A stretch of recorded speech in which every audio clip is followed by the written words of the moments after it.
सुप्रभात। गौधन गजधन बाजधन और रतन धन जान, जब आवे संतोष धन सब धन धूर समान। साध संतोषी सर्वदा निर्मल जाके बेन,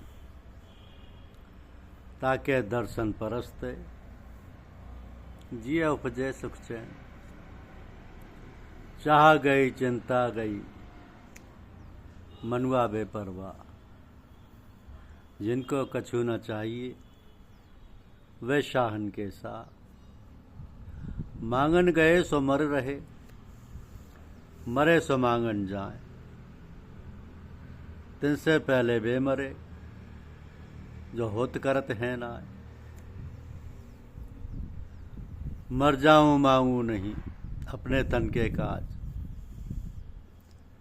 परमार्थ के कारणे मोह न आवे लाज।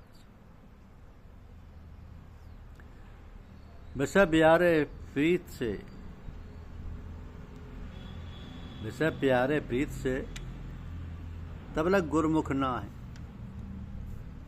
जब अंतर सतगुरु बसे विषया से रुचि ना है। सील गए कोई सावधान चेतन पहरे जाग। वासन बसन के खिसे चोर ना सकई लाग। घायल ऊपर घावले टोटे त्यागी सोय। भरजोवन में सीलवंत बिरला होय तो होय। चोट सुहेली सेल की पड़ते ले उदास। चोट सहारे शब्द की तासु गुर में आस। धीरे धीरे रे मना धीरे सब कुछ होए। माली सींचे सौ घड़ा ऋतु आए फल हो। कबीर धीरज के धरे हाथी मन भर खाए। टूके एक के कारणे स्वान घरे घर जाए।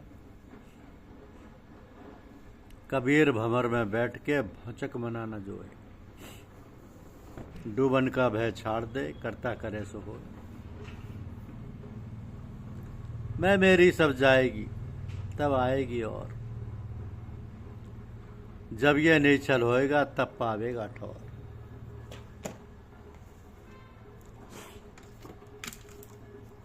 तब पावेगा ठौर।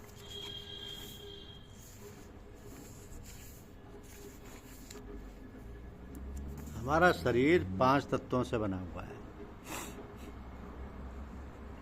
वे 5 तत्व हैं पृथ्वी जल अग्नि वायु और आकाश। इन्हीं के तालमेल से शरीर स्वस्थ और सुंदर रहता है। किंतु शरीर का सारा कारोबार मन द्वारा चलता है। यदि मन स्वस्थ है, प्रसन्न है, तो शरीर की सारी गतिविधियां भली भांति सुखपूर्वक चलती हैं। पर यदि मन डावाडोल है तो शरीर भी अस्थिर अस्वस्थ हो जाता है। तो मन को चेतना मिलती है आत्मा से। यदि आत्मा से सीधा संबंध मन का ना रहे तो वो जड़ हो जाएगा। तो आत्मा शरीर का सूत्रधार है, मन मध्यस्थ कड़ी है। शरीर और आत्मा के मध्य शरीर जड़ आत्मा चेतन, इन दोनों के बीच तालमेल बिठाने वाला है मन। अब मन का काम है आत्मा से शक्ति और चेतना लेकर अपने द्वारा शरीर का संचालन करना। जब मन बिल्कुल शरीर की ओर मुंह कर लेता है तब वह बिल्कुल संसारी बन जाता है और मोह माया में ग्रसित हो जाता है। तो आत्मा से उसका केवल हल्का सा सूत्रवत संबंध रह जाता है। कहते हैं जब मन को नींद आ जाती है और रूह भी गाफिल होती है, तब मैं ही अकेला होता हूँ और यार की महफिल होती है। तो जब मन सुसुप्त अवस्था में पहुंच जाता है, वासनाएं खत्म हो जाती हैं, स्वप्न देखना बंद हो जाता है, गहरी नींद में गोते खाने लगता है, और एक मस्ती का आलम छा जाता है, बेसुधी हो जाती है और समाधि लग जाती है। यहाँ विषय है ना वासना, केवल आनंद ही आनंद है। इसी आनंद की तलाश में मनुष्य शराब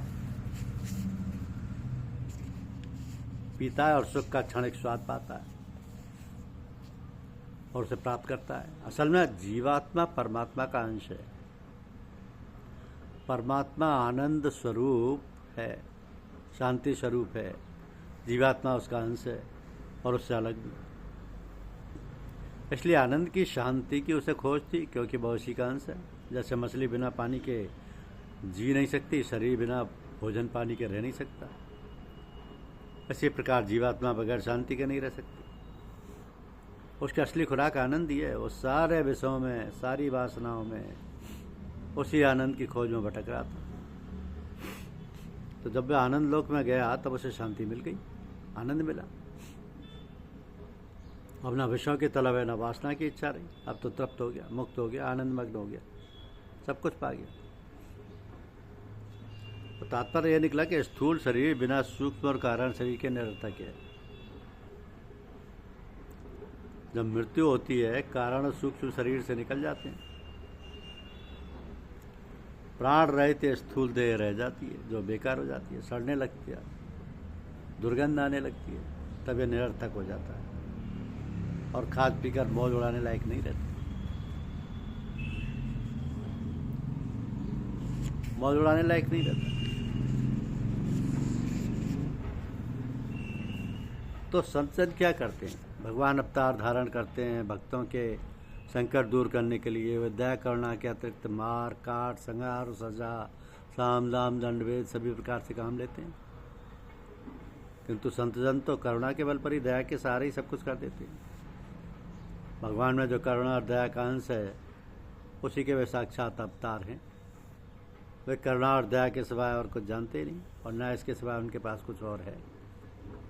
वह है भगवान में। ऐसे भगवान में कि उन्हें चारों ओर भगवान ही दिखते हैं और ना कुछ दिखाई नहीं देता, उन्हें समझ में आता है। ऐसे ही संत जन गुरु बनने और कहलाने के अधिकारी होते हैं।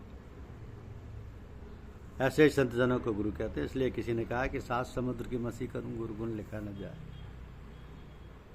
सब धरती कागज करूं, 7 समुद्र की मसी करूं, गुरु गुण लिखा न जाए।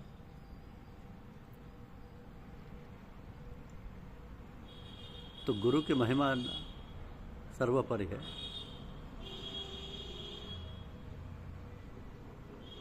सर्वोपरि है। धन्यवाद। यूट्यूब चैनल को लाइक और सब्सक्राइब अवश्य करें।